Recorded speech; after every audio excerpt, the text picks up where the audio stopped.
को जय मसीह की। परमेश्वर के अति पवित्र नाम की स्तुति हो।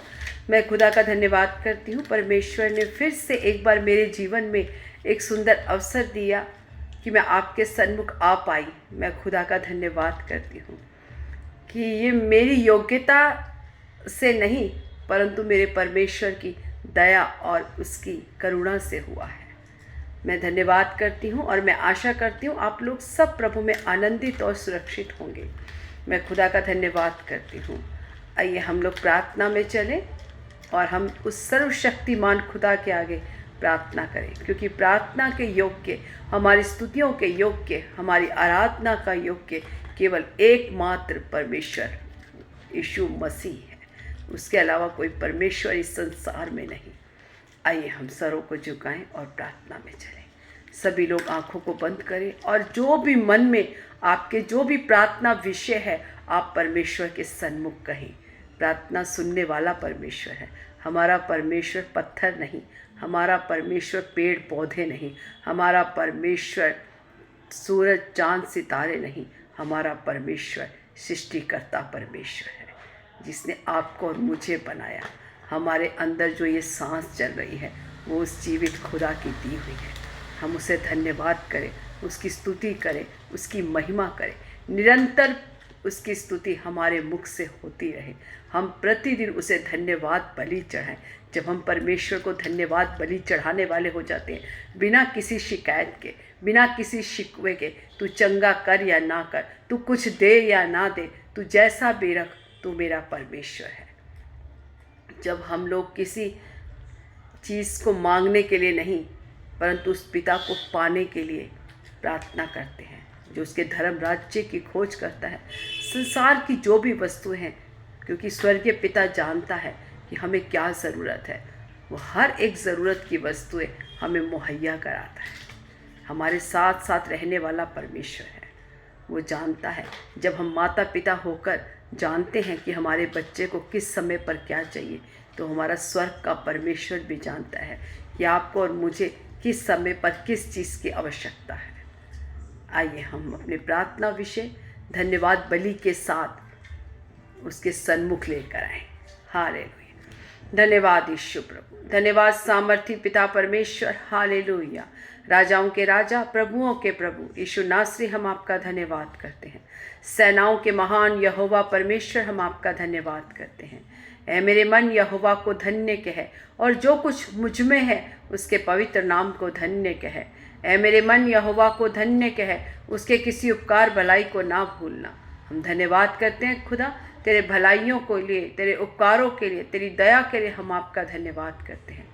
हे पिता परमेश्वर, जितने लोग इन वचनों को सुनते हैं, जो भी इस प्रार्थना के साथ जुड़े हैं खुदा, जो भी पिता परमेश्वर उनके मन में विचार हैं, जो भी तेरे सन्मुख लेकर आते हैं खुदा, यीशु नासरी के नाम से खुदा, एक एक प्रार्थना पर पिता तेरा हाँ और आमीन में उत्तर होने के लिए खुदा हम प्रार्थना करते हैं परमेश्वर। इनके विश्वास को और बड़ा खुदा, तेरे अद्भुत काम इनके जीवन में प्रकट होने के लिए खुदा हम प्रार्थना करते हैं, धन्यवाद करते हैं। आपने प्रार्थना सुनी, धन्यवाद। सारी आदर महिमा जलाल आपको देते हैं। यीशु मसीह के मीठे सामर्थ्य और जीवित नाम से मांगते हैं। आमीन आमीन आमीन। सबको जय मसीह की। आइए हम खुदा की आराधना करें, क्योंकि वो आराधना के योग्य है। आइए हम आराधना में चलें। हालेलुया। जिसने आकाश बनाया, जिसने पृथ्वी बनाई, जिसने आकाश बनाया, जिसने पृथ्वी बनाई, जो सर्वशक्तिमान प्रभु है, वो यहोवा हमारे संग संग है। वो सर्वशक्तिमान प्रभु है, वो यहोवा हमारे संग संग है। सब मिलकर गाओ। सेनाओं का यहोवा हमारे संग संग है, याकूब का परमेश्वर हमारा ऊंचा गढ़ है। सेनाओं का यहोवा हमारे संग संग है, याकूब का परमेश्वर हमारा ऊंचा गढ़ है। समुंदर को जिसने दो भागा, जंगल में मार्ग निकाला, समुंदर को जिसने दो भागा, जंगल में मार्ग निकाला, जो वायदे को करता है पूरा, वो यहोवा हमारे संग संग है। जो वायदे को करता है पूरा, वो यहोवा हमारे संग संग है। सेनाओं का यहोवा हमारे संग संग है। याकूब का परमेश्वर हमारा ऊंचा गढ़ है। सेनाओं का यहोवा हमारे संग संग है। याकूब का परमेश्वर हमारा ऊंचा गढ़ है। लाजर को जिसने जिलाया, जक्कई को जिसने बचाया, लाजर को जिसने जिलाया, जक्कई को जिसने बचाया, जिसके लिए सब हो संभव, वो यहोवा हमारे संग संग है। जिसके लिए सब हो संभव, वो यहोवा हमारे संग संग है। आमीन। सेनाओं का यहोवा हमारे संग संग है। याकूब का परमेश्वर हमारा ऊंचा गढ़ है। सेनाओं का यहोवा हमारे संग संग है। याकूब का परमेश्वर हमारा ऊंचा गढ़ है। सेनाओं का यहोवा हमारे संग संग है। याकूब का परमेश्वर हमारा ऊंचा गढ़ है। आमेन आमेन आमेन। धन्यवाद धन्यवाद धन्यवाद सामर्थी परमेश्वर, सचमुच पिता परमेश्वर, लाल समुद्र में खुदा आप रास्ता निकालने वाले परमेश्वर है। मरे हुए लाजर को जीवित करने वाले खुदा, हम आपका धन्यवाद करते हैं। जब लाल समुद्र जैसी पिता परमेश्वर हमारे सामने परेशानी और मुसीबत आती है खुदा, आप उसमें से रास्ता निकालने वाले खुदा है। हम आपका धन्यवाद करते हैं। हर एक असंभव को संभव केवल मेरा परमेश्वर कर सकता है। तेरे पिता परमेश्वर उसके वायदों को वो पूरा करने वाला खुदा है। हम धन्यवाद करते हैं पिता परमेश्वर। आज के वचन की सेवकाई को पिता आपके हाथों में समर्पण करती हूँ। आज जो भी वचन बोया जाए खुदा, एक एक के हृदयों में कार्य करने के लिए खुदा हम सब मिलकर प्रार्थना करते हैं। आपका वचन जीवित वचन है, हृदय के आर पार होने के लिए, उनके हृदय छिदने के लिए खुदा हम सब मिलकर प्रार्थना करते हैं। हम धन्यवाद करते हैं आगे के समय को, सब जुड़े हुए लोगों को, जितने लोग इन वचनों को सुनते हैं, सबको खुदा तेरे बलवंत हाथों में सौंपती हूँ परमेश्वर। आगे वचन की सेवकाई को आपके हाथों में समर्पण करती हूँ। आज पिता परमेश्वर, मुख मेरा हो खुदा, परंतु तेरी आत्मा हम में होकर कार्य करे परमेश्वर। हम धन्यवाद करते हैं आज का वचन हर एक सुनने वाले के लिए खुदा आशीष का कारण हो। हम धन्यवाद करते हैं आगे के समय को, अपने जीवन को, हर एक बातों को पिता आपके हाथों में समर्पण करती हूँ। आपने प्रार्थना सुनी, धन्यवाद। सारी आदर महिमा जलाल खुदा हम आपको देते हैं। छोटी सी प्रार्थना अपने उद्धारकर्ता पिता परमेश्वर यीशु नासरी के मीठे सामर्थ्य और जीवित नाम से मांगती हूँ। Amen amen amen. Thank you Jesus, hallelujah. आइए आज हम वचन की मनादी के लिए निर्गमन 3 का जब हम 19 और 20 पढ़ते हैं। मैं जानता हूँ कि मिस्र का राजा तुमको जाने ना देगा, वरन बड़े बल से दबाए जाने पर भी जाने ना देगा। इसीलिए मैं हाथ बढ़ाकर उन सब आश्चर्य कर्मों को जो मिस्र के बीच करूँगा, उस देश को मारूँगा और उसके पश्चात वह तुमको जाने देगा। सब बोले आमेन। हम जानते हैं कि जब अब्राहम से परमेश्वर ने वाचा बांधी कि तेरी पीढ़ियां, इस्राएली लोग 400 साल तक मिस्र में गुलामी करेंगे और 400 साल के बाद मैं उन्हें उस गुलामी से आज़ाद कराऊंगा। सब भूल गए, मिस्री भी, इस्राएली लोग भी भूल गए कि परमेश्वर का वायदा है कि वो हमें गुलामी से छुड़ाएगा, लेकिन परमेश्वर अपने वायदे को पूरा करने वाला खुदा है। यदि परमेश्वर ने कहा कि मैंने तुझे आशीष दी है तो आशीष दी है। यदि परमेश्वर का वचन कहता है मेरे कोड़े खाने से तुम चंगे हो चुके हो, तो विश्वास करना है कि हम चंगे हो चुके हैं। जब हम अपने ऊपर भविष्यवाणी जो परमेश्वर के वचन की घोषणाएं करते हैं तो वो हमारे जीवन में काम करता है। जब यहोवा परमेश्वर ने यजकेल से कहा, हे मनुष्य के पुत्र भविष्यवाणी कर, जितनी ये सूखी हड्डियां हैं सब जी उठेंगी। आज यदि आप किसी बीमारी में हैं, यदि आज आप कोई निराशा में हैं, यदि आप आज कोई ऐसे ट्रबल में हैं जिससे आपको लगता है कि मैं नहीं निकल पाऊंगा, तो परमेश्वर का वचन कहता है, हे मनुष्य के पुत्र भविष्यवाणी कर। यदि फाइनेंस गिरा हुआ है तो परमेश्वर का तू भविष्यवाणी कर कि मेरा फाइनेंस बढ़ रहा है, मैं बतेरे लोगों के लिए आशीष का कारण बन रहा हूँ, मैं परमेश्वर तेरे कामों में हाथ बढ़ाऊंगा, तू मुझे बढ़ाने जा रहा है, तेरा धन्यवाद। जो चीज़ें हमारे जीवन में नहीं है, हमारे जीवन में विपरीत परिस्थिति है, हम फाइनेंस में गिर गए हैं, हम बीमारी में हैं, लेकिन आपने क्या बोलना है? आपने जो आप भविष्य में चाहते हैं कि मेरे जीवन में हो, आपने उसकी घोषणाएं करनी है। जब आप अपने जीवन को लेकर अच्छा भविष्य देखोगे, अपने जीवन में अच्छी घोषणाएं करोगे, तो आपका जीवन उसी दिशा में चलेगा जिस दिशा में आप अपने मुंह से घोषणाएं कर रहे हैं। याद रखें, कोई भी ऐसी बात अपने मुंह से मत बोले जो आपको गिराने का कारण बन जाए, जो आपको बीमारी में ही रहने का कारण बन जाए। यदि आप अपने मुंह से अपने आप को बीमार कहेंगे तो ये वचन आपके ऊपर कभी जीवन में काम नहीं करेगा कि तेरे कोड़े खाने से मैं चंगा हो चुका हूं। लेकिन यदि आप इस वचन पर विश्वास करेंगे और इस वचन से क्लेम करेंगे कि खुदा तेरा वचन कहता है तेरे कोड़े खाने से मैं चंगा हो चुका हूं, तो मैं विश्वास करता हूं और इस वचन से मैं अपने जीवन को, अपने पिता स्वस्थ को आशीष घोषणा करता हूं कि तेरे कोड़े खाने से मैं चंगा हो गया हूं। और उसके लिए परमेश्वर का धन्यवाद करने शुरू करो।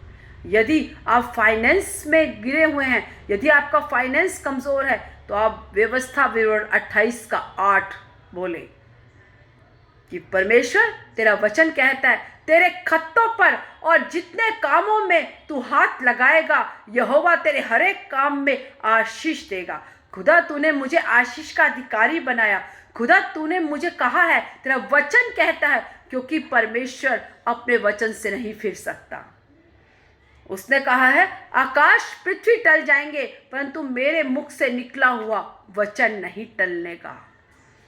ये पूरा होगा और ये सिद्ध और ताया हुआ वचन है। जब हम वचन से क्लेम करके हम प्रार्थना करते हैं तो वो प्रार्थना सामर्थी प्रार्थना होती है और वो प्रार्थना 100% परमेश्वर सुनता है, क्योंकि वो वचन से इनकार नहीं कर सकता। आपके रोने धोने को नहीं देखता वो।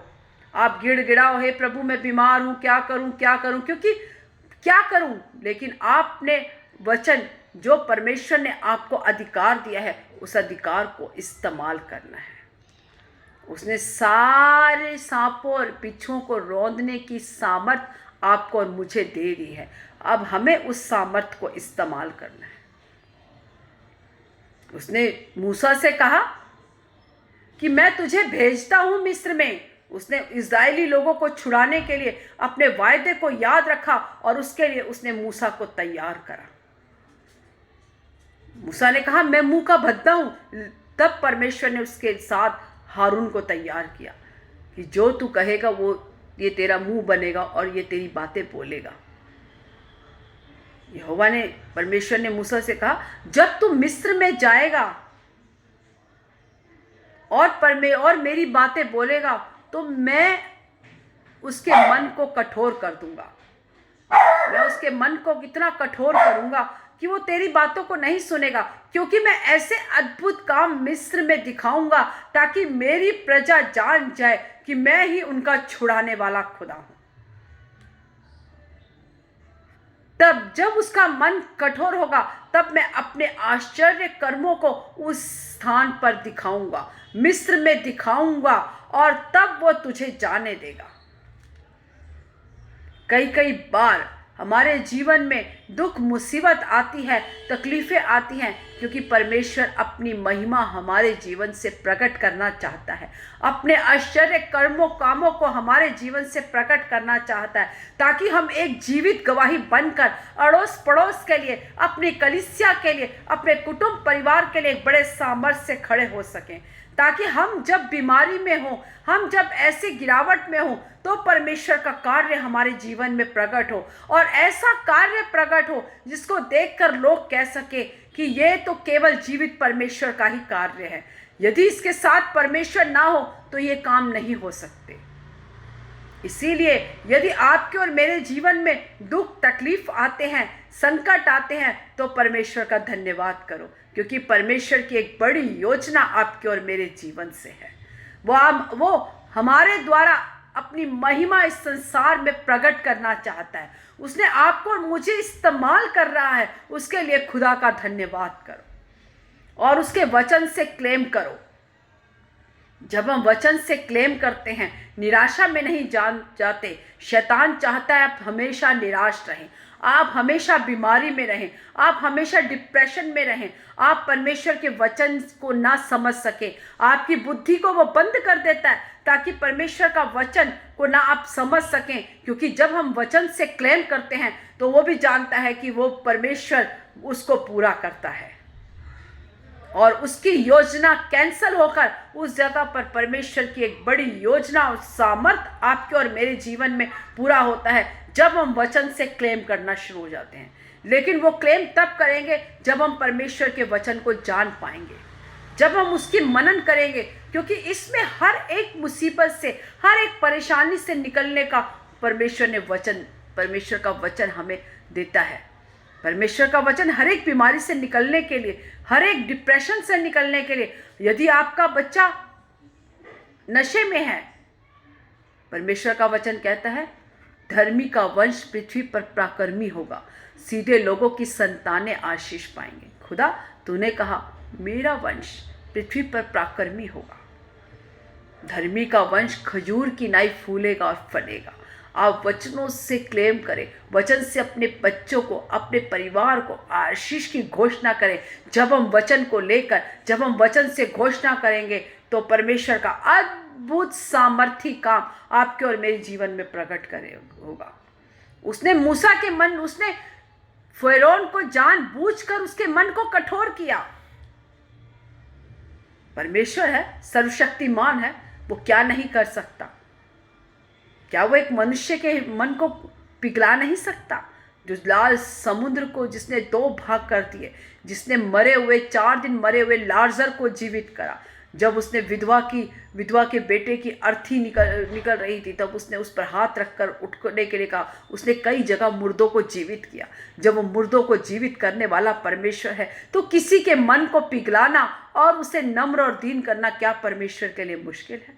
लेकिन उसने जानबूझकर फ़िरौन के मन को कठोर किया ताकि अपने सामर्थी काम इस्राएलियों के बीच में वो प्रकट कर सके, और इस्राएली लोग ये जान जाएं कि उनको छुड़ाने वाला मूसा नहीं, उनको छुड़ाने वाला हारून नहीं, कोई मनुष्य नहीं, परंतु वो सर्वशक्तिमान खुदा है।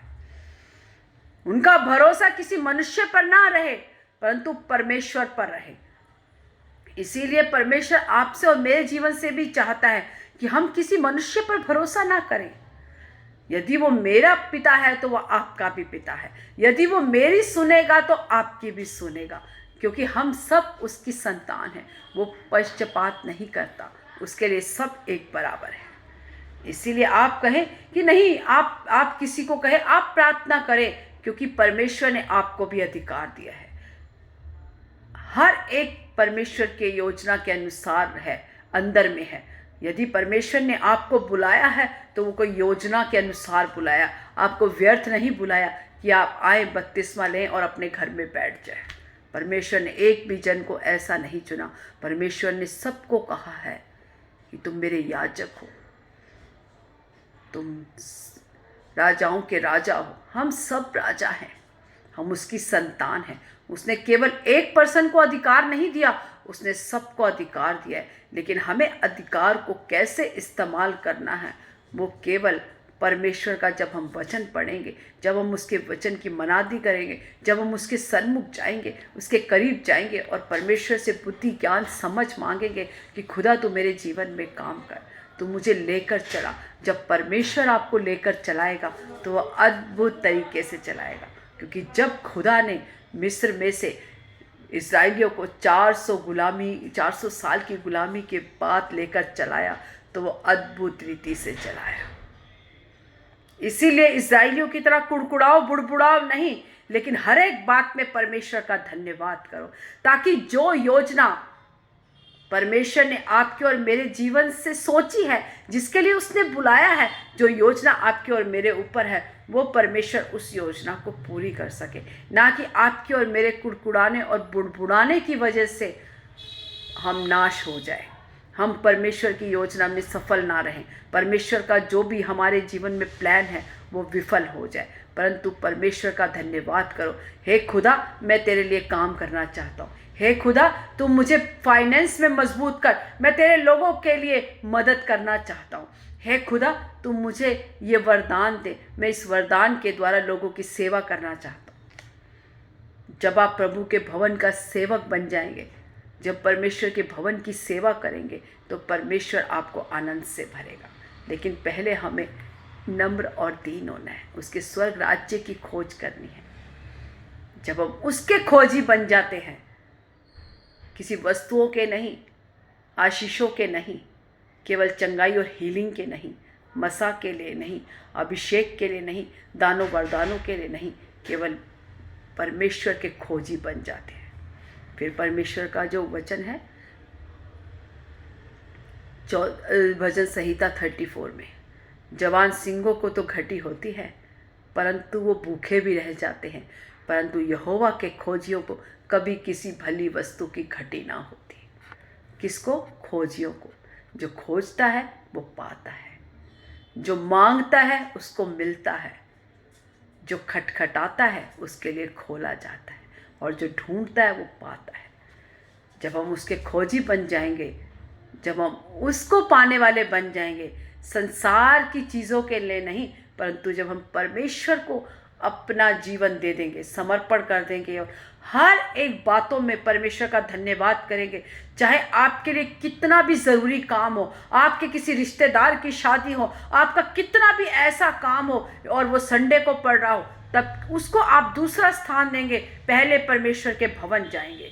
जब हम परमेश्वर के भवन के भूखे और प्यासे हो जाते हैं, जब हम उसको अपने जीवन में पहला स्थान देते हैं, तो परमेश्वर आपके और मेरे जीवन में अद्भुत कामों को करता है। ऐसा नहीं कि आज हमारे रिश्तेदार की शादी है, हम उसमें जाते हैं, अगले संडे चले जाएंगे प्रभु के भवन में। परमेश्वर को पहला स्थान दो, बाकी सारी चीज़ों को बाद में। जब हम खुदा को पहला स्थान देते हैं, खुदा को ऑनर करते हैं, उसको आदर करते हैं, तो वो आपका और मेरा आदर करता है। वो हमें चट्टान पर खड़ा होता है। जब हम चट्टान पर खड़े होते हैं तो वो लोग जो हमारे ना जाने से कुड़कुड़ा बुड़वाते हैं, हमारे ऊपर उंगली उठाते हैं, वो हमारे सामने आते हैं और हमें प्यार करते हैं और हमारा आदर सम्मान करते हैं। खुदा हमें आदर सम्मान दिलाने वाला परमेश्वर है। आप उसके सन्मुख जाएं और अपना जीवन समर्पण करें, उसे अपने जीवन में पहला स्थान दें। सब्त का दिन पवित्र जानकर संडे के दिन परमेश्वर के भवन में जाएं, हर एक बातों को छोड़ दें। जो परमेश्वर का वचन कहता है, जो मेरे क्रूस को उठाकर मेरे पीछे ना चले वो मेरे साथ रहने के योग्य नहीं। इसीलिए प्रतिदिन उसका क्रूस उठाना है, उसके पीछे चलना है, उसकी आज्ञाओं को मानना है, उसके वचनों पर जब हम स्थिर रहते हैं, जब हम सब्त के दिन को पवित्र जानकर परमेश्वर के भवन में जाते हैं, आराधना स्तुति करते हैं, 6 दिन काम किए परंतु 7वां दिन परमेश्वर के लिए जब देते हैं, परमेश्वर की आदर सम्मान करते हैं, उसकी आराधना स्तुति करते हैं, तो परमेश्वर अद्भुत रीति से आपको और मुझे चलाता है, जो हमें भी नहीं पता हम कैसे चलते हैं, लेकिन खुदा की ग्रेस में, खुदा के अनुग्रह में चलते हैं। धन्यवाद। आइए, ये वचन आप सबके जीवन में बहुत ऐसे एक आशीष का कारण हो। आप परमेश्वर को अपने जीवन में पहला स्थान देकर देखिए। हर एक बातों को पीछे छोड़ दीजिए। देखिए परमेश्वर कैसे आपको चलाता है, कैसे अद्भुत काम प्रकट करता है। हालेलुया। आइए हम सरों को झुकाएं और प्रार्थना में चलें। खुदा आपको इन वचनों से आशीष दे, आपको आत्मिक बढ़ोतरी दे, उन्नति दे। हालेलुया। धन्यवाद यीशु प्रभु, धन्यवाद सामर्थी पिता परमेश्वर। हालेलुया। राजाओं के राजा, प्रभुओं के प्रभु यीशु नासरी, हम आपका धन्यवाद करते हैं। सेनाओं के महान यहोवा परमेश्वर, हम आपका धन्यवाद करते हैं। धन्यवाद करते हैं खुदा, आज का वचन परमेश्वर जो भी लोग सुनते हैं खुदा, उनके जीवन में तेरा अद्भुत काम प्रकट होने के लिए खुदा हम प्रार्थना करते हैं। धन्यवाद करते हैं, आपका वचन जीवित वचन है, हर एक के हृदय में कार्य करने के लिए खुदा हम प्रार्थना करते हैं। धन्यवाद करते हैं परमेश्वर, जितने लोग सुनते हैं खुदा, उनके जीवन में पिता परमेश्वर ये वचन कांटे और छाटे खुदा उनके जीवन में कार्य करे, ताकि वो अपने जीवन में पहला स्थान तुझे दे पाए। किसी वस्तु को नहीं, किसी रिश्तेदार को नहीं, किसी मनुष्य को नहीं, परंतु उस जीवित परमेश्वर को अपने जीवन में पहला स्थान देने के लिए आप सबकी मदद और सहायता करें।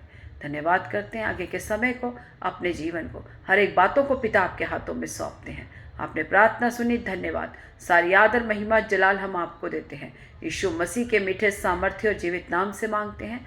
आमीन, amen, amen. God bless you all. प्रभु आप सबको आशीष दे। आमीन।